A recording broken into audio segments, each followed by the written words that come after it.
काय झालंय पिंट्याला? काय नाही। मग आई त्याला असं जबरदस्ती का डॉक्टरांकडे घेऊन गेली? कारण तिला वाटतंय त्याचं दुखणं शारीरिक आहे। म्हणजे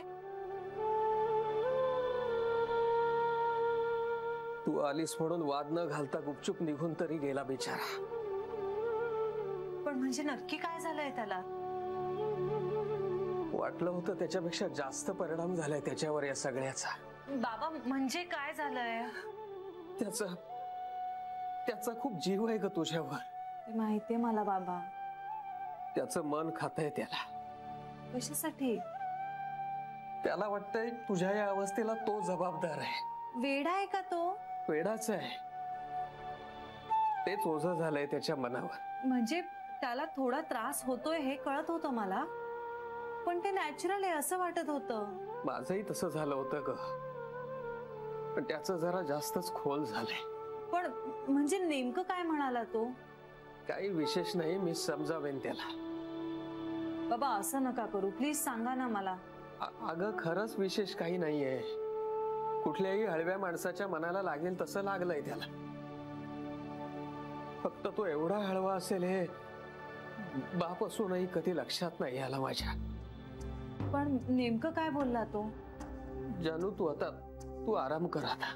बाबा तुम्हाला शपथ आहे माझी। जानू नको, असं नको काही करू। मग मला सांगा। काही नाही ग, असंच म्हणजे जड जड वाटतंय। छातीवर मनाचं ओझं ठेवल्यासारखं वाटतंय।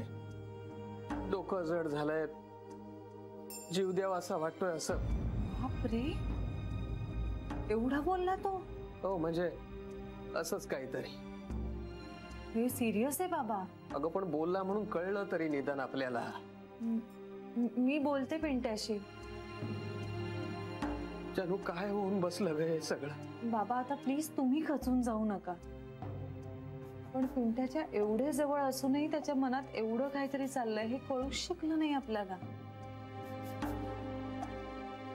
पण ठीक आहे, न कळण्यापेक्षा उशिरा कळलेलं बरं ना।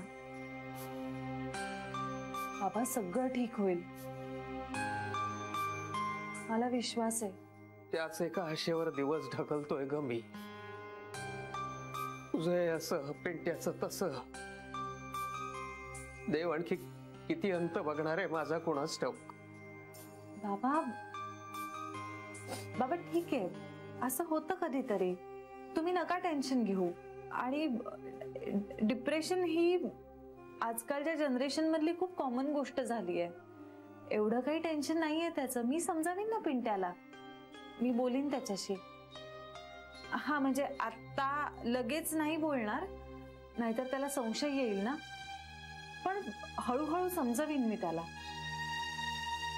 आणि बाबा आता आई आजी पण आपल्या बरोबर आहेत की नाही? त्या परत आल्या ना की बघा सगळं छान होईल। बाबा माझं मन मला सांगतंय की माझ्या बाळाचा जन्म गोखलेंच्या घरातच होणार आहे। आणि आई आजींनी सांगितलंय मला आत्तापासून नावांचा विचार करून ठेव। तेव्हा आता हे असे भलते सलते विचार करण्यापेक्षा मला छानपैकी नावं सुचवा बघू। जानू तू ना माझी मुलगी असून सुद्धा कधी कधी आई होतेस माझी। म्हणून मला वाटतं तुझ्या पोटी तुझ्यासारखी छान गोड मुलगी यावी। मला चालणारच आहे। तसही तुमच्या जावयाला आणि तुमच्या मुलाला मुलगीच हवी आहे। मग जर मामाला आणि बाबांना दोघांनाही मुलगीच हवी असेल तर मला चालेल मुलगी।